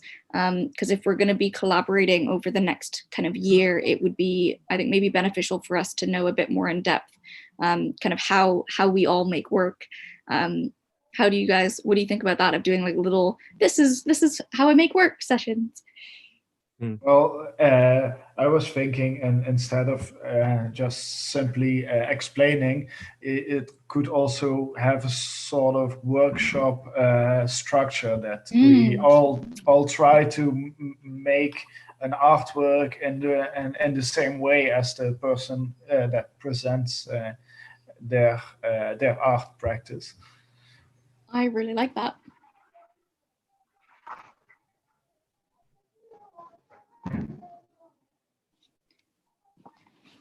Oh, Ken, I think you're muted. Okay, I'll just. Hi. Yeah, I'd be quite interested. I realized I made a terrible workshop, and it wasn't totally unstructured and unclear. It was probably the worst max 8 workshop ever, or tutorial. But no, I'm willing to. Since that time, actually, I've actually I recovered a lot of what my mistakes and things like that, and it was working fine. But I'm helpful for anything during the year. If there's any problems with Max 8 or anything like that, I'm willing to I don't know, collaborate with that. But I'm really more interested actually in the future, and obviously in collaborating live performances. Yeah, so I'm looking forward to, if there's anything in the future with ArtMesh that we can get together with during the year, if that's possible, as a tryout or something like this. I think it'd be really, really interesting to have that, like, international performance similar. I think your performance was great, and I really like your music, and it was all of that interesting fusion between traditional African and electronic. I think it's really great, and but if we can you imagine like an ArtMesh performance, it would be, I think it'd be amazing actually. Yeah, I think it would be really good. The one issue I had with ArtMesh is it wasn't compatible with my version of OS for Mac. But I think that might be something on my end of maybe needing to update, or I don't know, something. But I think once we've had time to decompress from the festival, maybe you and I can have a chat about getting ArtMesh up and working, because the platform seemed really, really good. Yeah, it does. Yeah. And actually, what was I going to say? Oh yeah, I tried it out. I didn't actually get any wiring up. I didn't actually get any sound coming through because I kind of broke off basically. But I was looking at the IP, and it's a simple IP thing, and yeah, I'm really keen for just jamming, gigging. Yeah, well, whatever you want to call it, electronic performance or acoustic performance, but a generally collaborative performance. If we can do that, that'd be really good. Yeah, and I think we'll I mean, we had kind of that, tried to have like a little live jam before the festival went live to see how that would all work on Zoom. And I think having a platform where a few of us can just log in and have something where we can just jam live and see what happens, I think would be really, really interesting for a lot of us actually. I think I think it'd be really interesting through my experience of jamming with people, is that when you first get together, it really is it's not too good. It can be, or it could be very good. But if you were organizing like I don't know if there was some sort of way of organizing perhaps not just one session, two sessions, for allow things to feel the other artist, to feel the other music, and to feel what maybe input they want and yourself. And it's because as a collaboration in sound, especially across the internationally in one room, which is really interesting. So what was I going to say? Yeah, I think there'll be practice, practice. Yeah, I that's definitely something I want to get working, because there's been a few times where we've kind of been talking about a live jam session, and I just know on Zoom it wasn't going to be perfect for us. And yeah, any way that we can kind of recreate that feeling of us all just being in the same room and having a jam, I think would be really beneficial for a lot of us that kind of primarily practice with live experimental sound as well. I think it'll be a lot of fun, and a lot of things that we can collaborations that can come further from that, of people reacting to what we were jamming in and kind of turning that into something else, and seeing what can translate into different things, as our group seems to be very, very good at doing. I mean, Marley, were you pleased with the outcomes? I'm so pleased with the outcomes. Yeah. I think with the festival going online, and knowing that obviously everybody's busy, some people are working remotely, some people are kind of taking time for themselves, and especially kind of during this time, it's been quite difficult for people. I never expected going into this festival that we would get as much work done and out and up for everybody as we did. And I'm really pleased with all the work that we've been doing.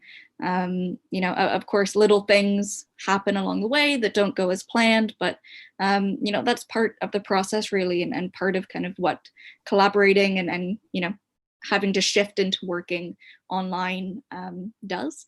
But I'm honestly really pleased with everything. Do you think you'll incorporate the online element more into future festivals? I mean, I think so. I think especially for us in this time where, having to work online is kind of a necessity at the moment. But I think especially where we are such an international group, it just makes sense.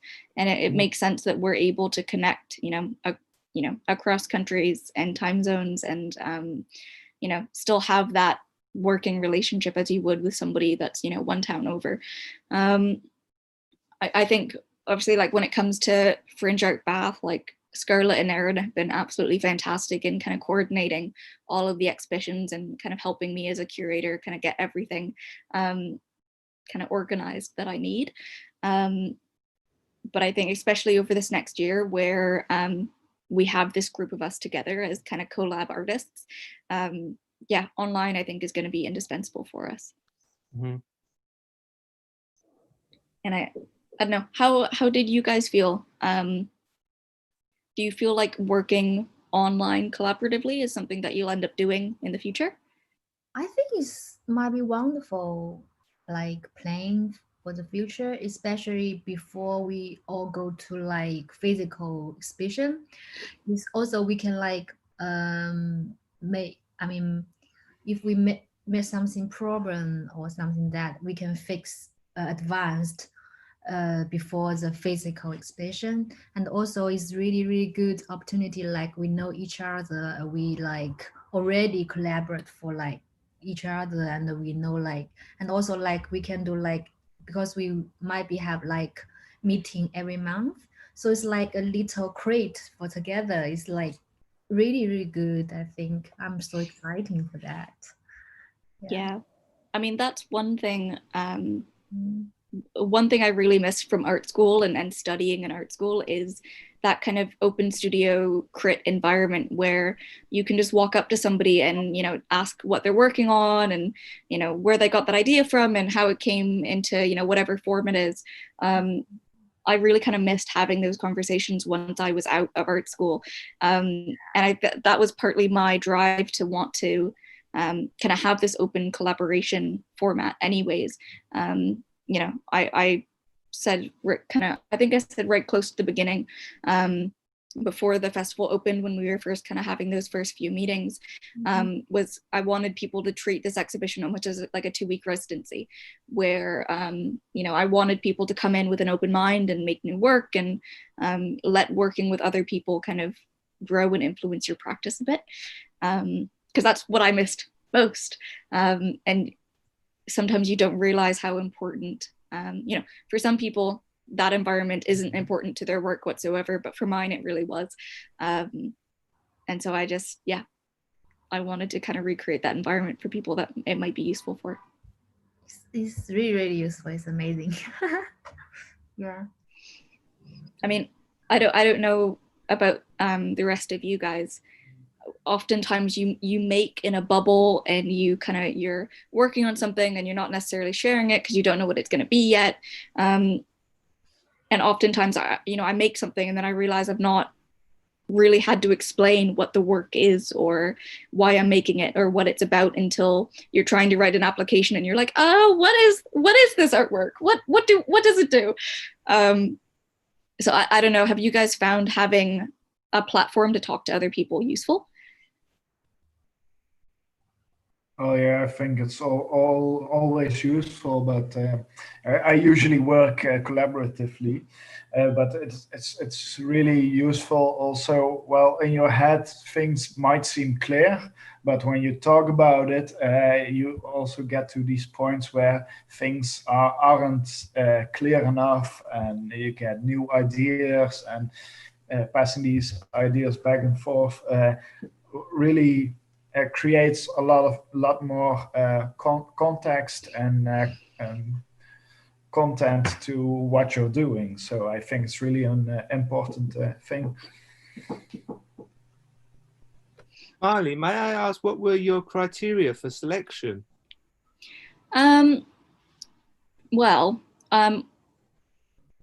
It partly changed. I had selected the artists before I knew that the festival was going online.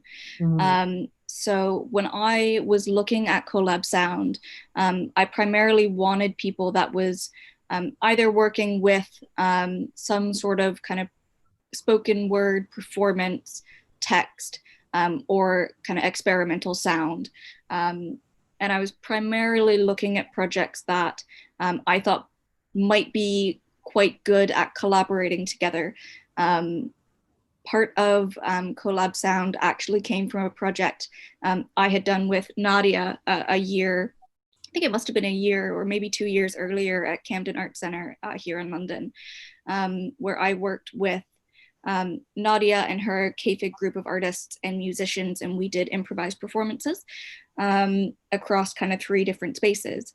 And that whole project was about kind of just getting people together and giving them the freedom of making new work live in a space without kind of fear of it being polished or complete. And so from that, I wanted to take, I guess, my curatorial academic interest in experimental kind of music and performance and merge that with kind of a participatory collaborative experience. My own practice as an artist really is about participation and collaboration and working with other people. So it was just really meshing a bunch of the things that I love together. So any of the applications that I got sent through, I think I had, I think I had 21 or 21 to 23 applications through for Co.Lab Sound. And there is, I think, 14 of us or so, 14, 15 of us in total. So I didn't, because I knew I wanted it to be a collaborative space and, not knowing that we were having to go online, I wasn't necessarily looking at, where people were from, but what kind of work are they making?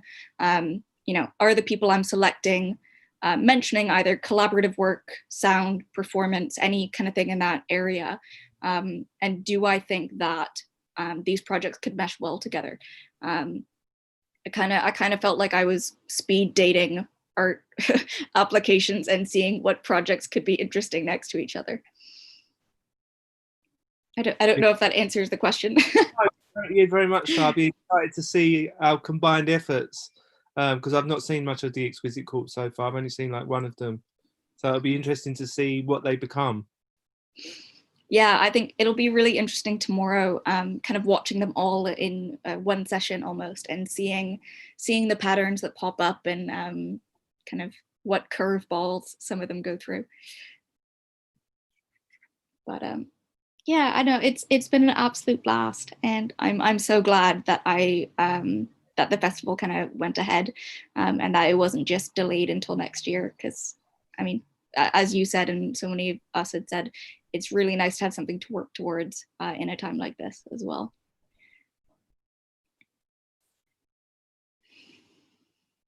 Oh, I'm so happy. Yeah, This is great. Sorry. Oh, go ahead, Ken. Yeah, thanks, Molly. It was a really interesting selection, I think. I will say no more about that, but interesting selection of artists, and yeah, good. Thanks. No, thank you. Yeah, I find it, I don't know if you guys have had a chance to look at the other exhibitions on the Fringe Art Bath website as well. But a lot of the exhibitions that have made it online are actually kind of working with performance or technology in, you know, slightly offshoot ways.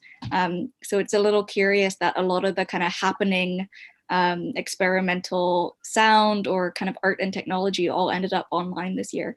And I think it could be really interesting next year as well if the same projects carry forward into the physical festival, what collaboration we could have across exhibition groups as well. Yeah, that could be interesting. I know I had a few conversations with some of the other curators that, you know, we're mainly working with performance or, you know, happenings, and just saying what could we improvise? What could we just turn up and meet on a spot in the day and see what we can make? All as terrifying as that is, I think it's kind of fun. Do you guys feel like this has changed the way you want to work for a while? Because I feel like it's changed the way I want to collaborate with people for a while. I think I was changed a bit, like because I used to like make sound installation, but now like it's kind of this kind of situation pushed me to go to like digital way. But I was so nervous about like my performance before, but now I realize it's like I need to do that, and this is a new way to create artwork, and the new way we like living in this kind of situation. So I think yeah, it's good opportunity for me. I think it's also for another artist. Yeah. Neil, what? Yes. Oh, sorry. Go ahead, Ken. I was just saying, well, it's definitely a good experience for me to collaborate online. I mean, I have collaborated, done collaborative projects in the past, and sometimes it's not always working how you want. You end up leaving because you don't really agree on things or various things like that. Especially when it comes to music, it's a highly you know, any form of what do you call it, experimental sound. It's a very difficult area to kind of sometimes to be able to improvise with, or to want to improvise with, you know. So I don't know, but I think what I was going to say was, Mario, yeah, I was just I can't remember the question again. Actually, is it really? Yeah, it's all got interesting, and I'm really looking forward to any collaboration at all in the future online, because it is a difference between collaborating that I've had anyway, that's not online, and you know, any that kind of interaction. It's good at looking at yourself.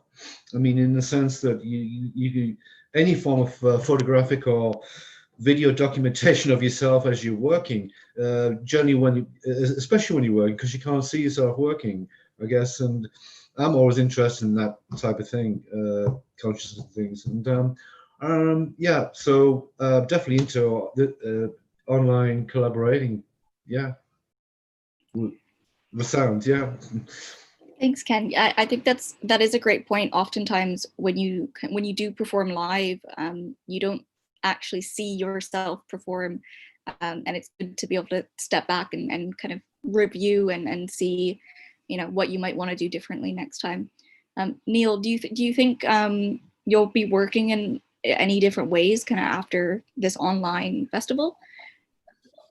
I'm not sure because I've only really just finished my master's, so I'm working in quite a new way anyway. So before my art was kind of fine art based, and I've been working kind of digitally with video and sound.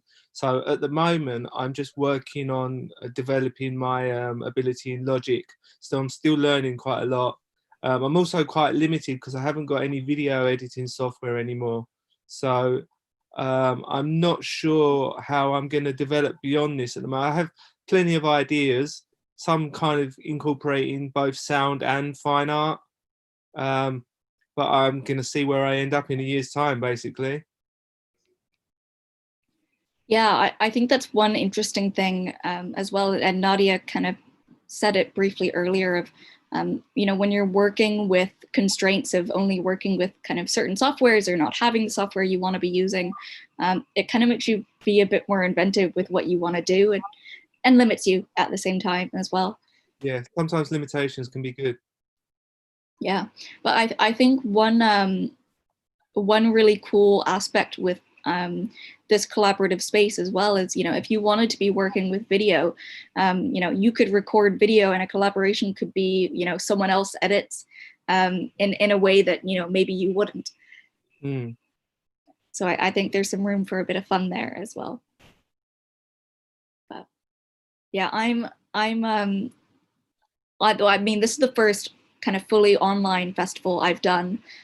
For other exhibitions, there's always been some sort of social media presence, whether you're doing, videos or kind of just promoting it online. But it's the first time I've done kind of a fully online festival, and the fact that I've been able to do so much work, and we've had one thing every day, if not multiple things every day. I feel like I've been just as busy now as I have been as if we weren't having to quarantine at home and, working and trying to do things at the same time. And so I'm actually really happy with the amount of work that you can do through an online platform, whether it's just artist talks or getting together like this, or, showing pre-recorded things or doing things live. It is actually quite versatile once you kind of get your building blocks in place to be able to work with it.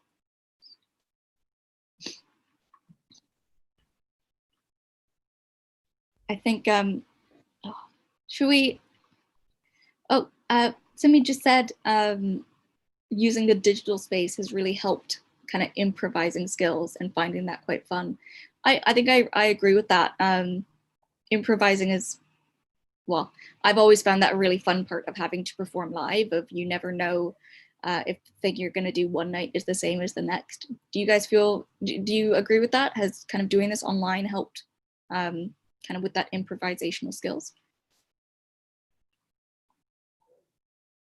I've not really performed live. I don't think I'm quite ready for live performance yet. I've not got quite the skills, but certainly improvising with the Exquisite Corpse, it was kind of like, I suppose to use an analogy, it was kind of like riffing on other people's work.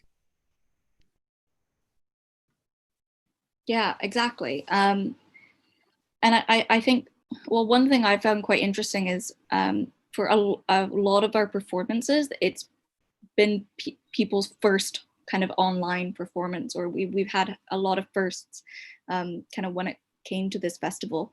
So I think, this is, as I said, my first time doing any kind of online live streaming. So I've had to get used to the idea of hosting kind of these online spaces.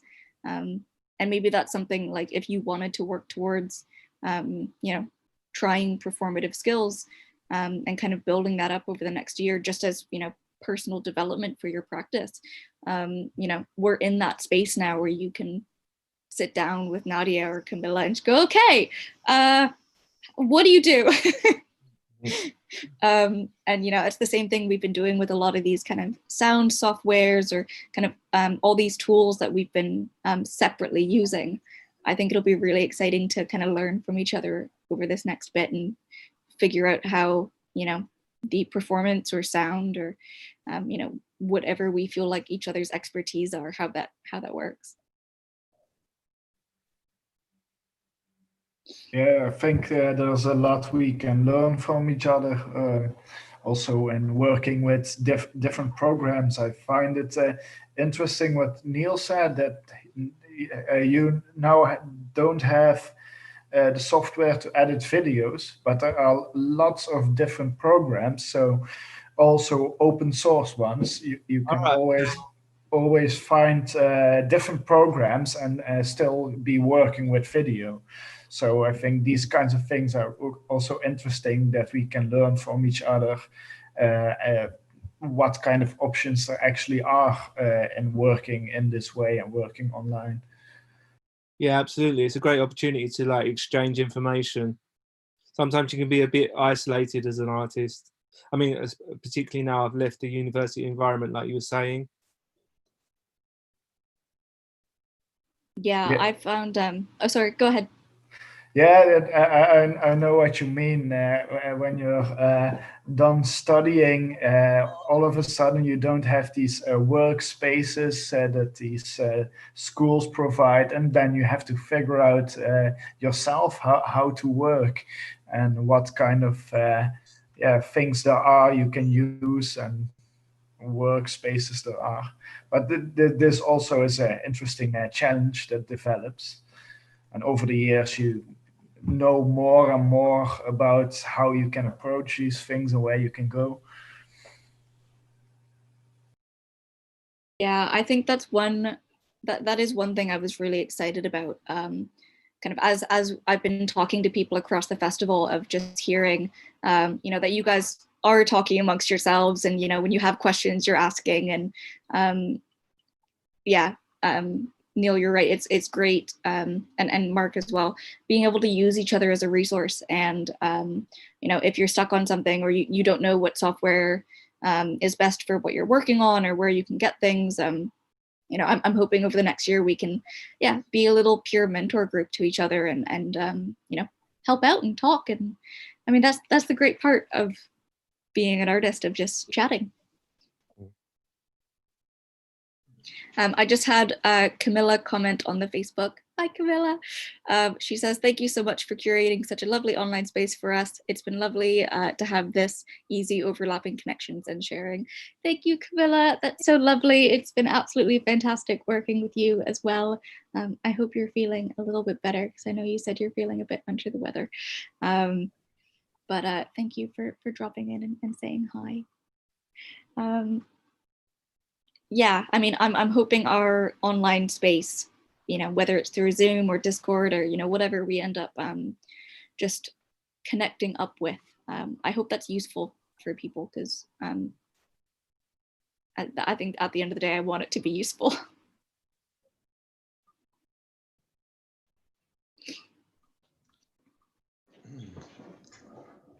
Yeah, well, I think Marley, you certainly.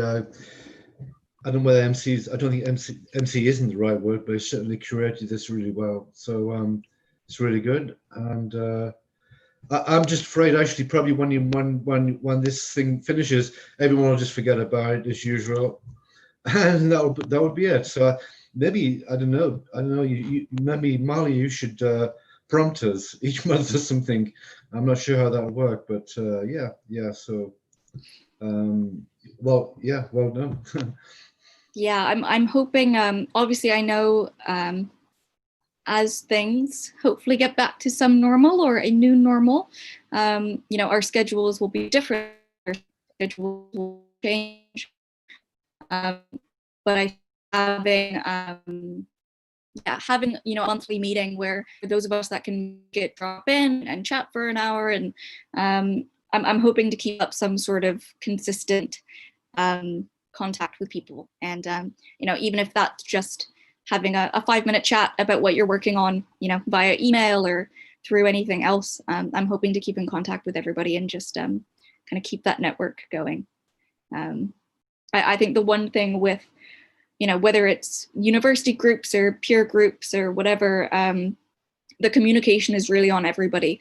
And, you know, as long as the space is proving useful for people and this group is proving useful for kind of what we're making and collaborating and helping each other grow, that's the best part for it.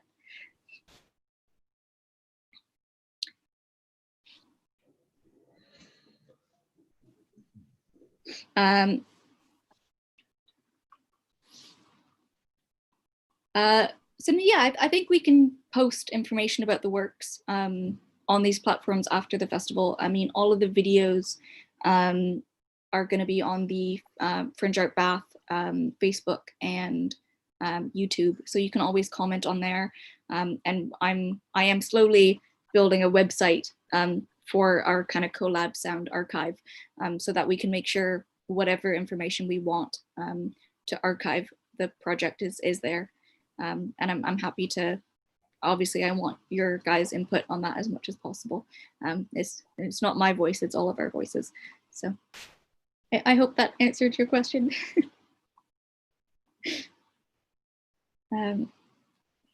Yeah, I think this has been really great. How are we all feeling? Are we feeling like our conversation is coming to a close?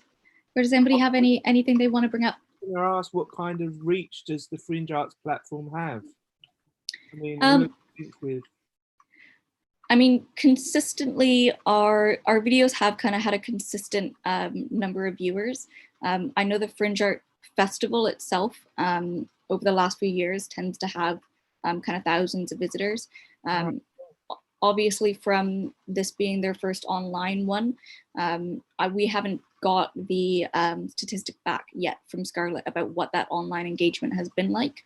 But obviously, with it being online, it's not just kind of the Fringe Arts kind of social connection and network, but it's all of ours as well. So I think we'll have quite a wide reach for maybe what we expect. I don't know about you guys, but whenever I thought about doing an online festival, I was like, oh, who's gonna watch this? Who's gonna tune in at 3 o'clock and watch this? But every single thing we've had people tuning in and commenting, and I think it has been quite successful. That's good to know. Yeah, and I think it'll be really interesting to see who we have turn up next year for the physical festival that maybe saw what we were working with online during this one. I think that could be quite fun.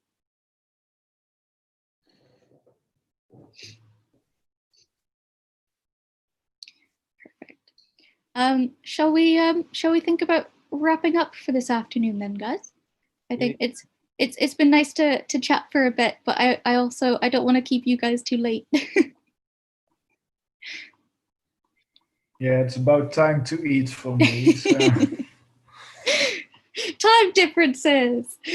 I think I'm really excited to have more chats like this as well, and hopefully once this festival kind of wraps up and we have some time to digest everything that's happened, we can start really looking at a structure for what projects we want to work at next.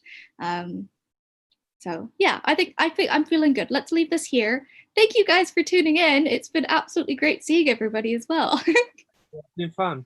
Cheers. See you.